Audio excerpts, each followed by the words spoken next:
Hey everybody, it's me, your boy RJ. Today we are replacing the idle air control valve. Again, I know I did it 3 years ago, but here's this one, and I pulled it. Can't even get up, I had to force it in, but it was really hard, okay? But I want to show you, if you can see this, the actual metal is warped and bent away now. And this was stuck out like that, which means it was never getting the idle mixture right. And then come here and look at this. See the metal right here? See how it's all bent everywhere? And see these rods that are supposed to hold, they're ripping out of it. So here's the new one. This is the cheap one. I put it in my link in my other video a few years ago. It worked for a while, and last year it started acting up again. So it didn't hold long, but this was $10. This was $33 at O'Reilly. So this is the Master Pro at O'Reilly. We'll see how it works.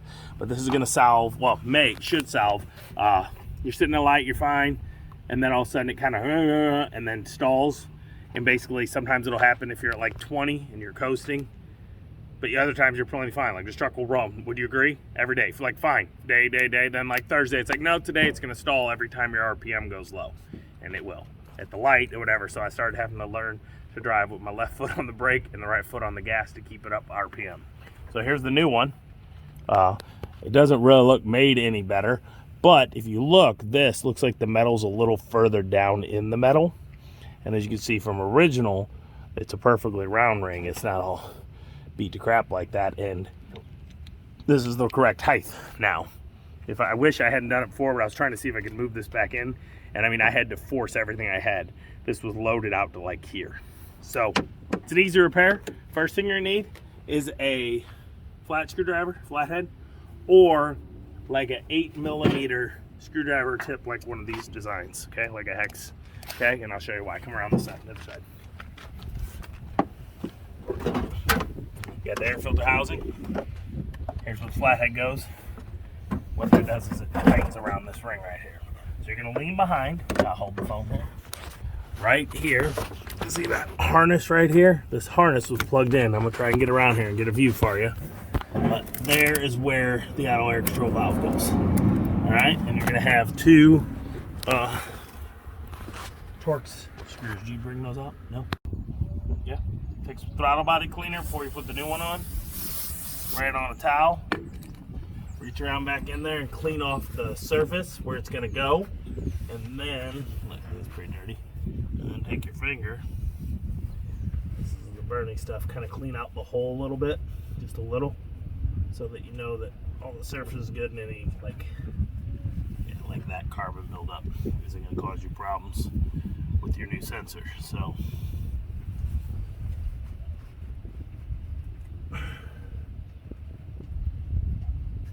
Everybody, so you get the new one.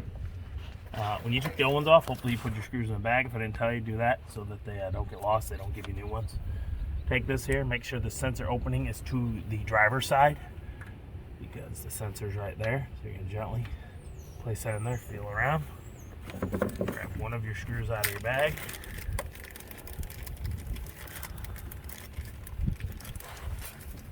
And you have to do this by feel. It's kind of a pain, but you get in there. And finger tighten halfway so that you still have enough room to move around and find the other hole without it being too difficult. It's gonna be a little harder to finger tighten this one because of the mount is down by the bottom, the top of the intake manifold, bottom of the throttle body. All right, grab your 25 torque setting screw. I think I told you that already, I don't know. T25.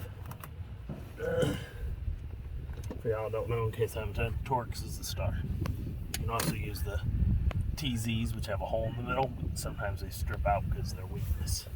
No, from the hole. Okay.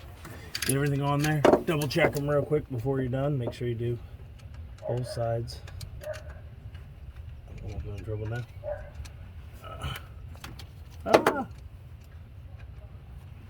Double check your tightness.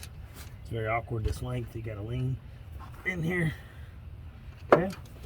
Take your wiring harness, clip side out to the back of the engine, and gently go in, snap it together. We're going to start it up without the air intake and everything back on. See how it runs, rolls, because I am going to also clean off the top of the throttle body with the throttle cleaner and the rags while I'm here. So you got it on?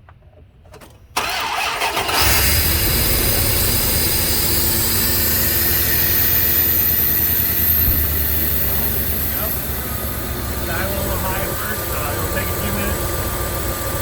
It'll take a few minutes for the computer, or a few starts for the computer to figure out the new idle air control valve, and also because I have this off and get itself all adjusted so that you have a good idle.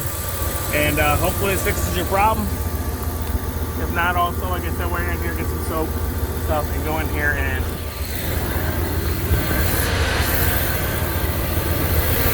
clean your throttle body a little. Mine's not that bad, but it's not good.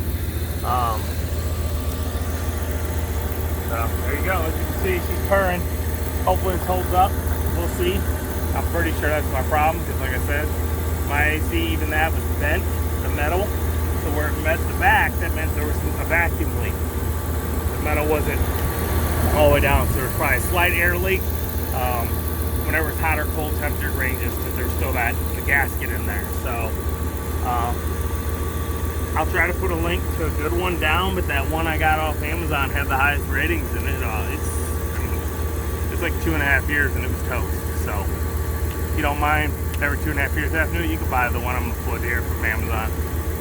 It's $10 compared to $33, so cost-wise it ain't bad. It's really not a bad repair either, so it isn't gonna kill you to get in there and do it. But if you're like, yeah, I got it fixed, and then 4 months later starts acting, you're like, damn it, you could be on the road. So if you can, go to O'Reilly, get this Master Pro or one of the other ones.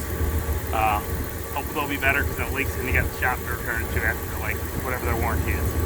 All right, but she's burning. She's burning. Here, let's go in here.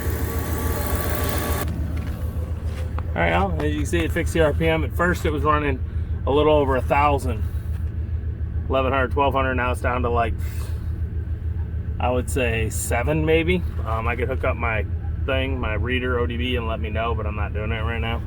So that's it. Hope you liked the video update. Let you know that the other one broke, and that's where we're at. So as always, I'm RJ. I'll see you today, each and every day. Please like, subscribe, because it helps next time. I did it in the wrong order. But if this doesn't fix it, you could have a plenum gasket. I don't. You can see, you can look down in your throttle body, you open up and look, there was a bunch of oil pulled in there, your plenum gasket's gone, and then you have to pull off the intake manifold, all that crap, and get in there and change that gasket. It's just a gasket, but you got to pull a lot of stuff off, so it sucks. I think that's it, yeah. All right. If you love the video, like I said, please like, subscribe. It really helps us time.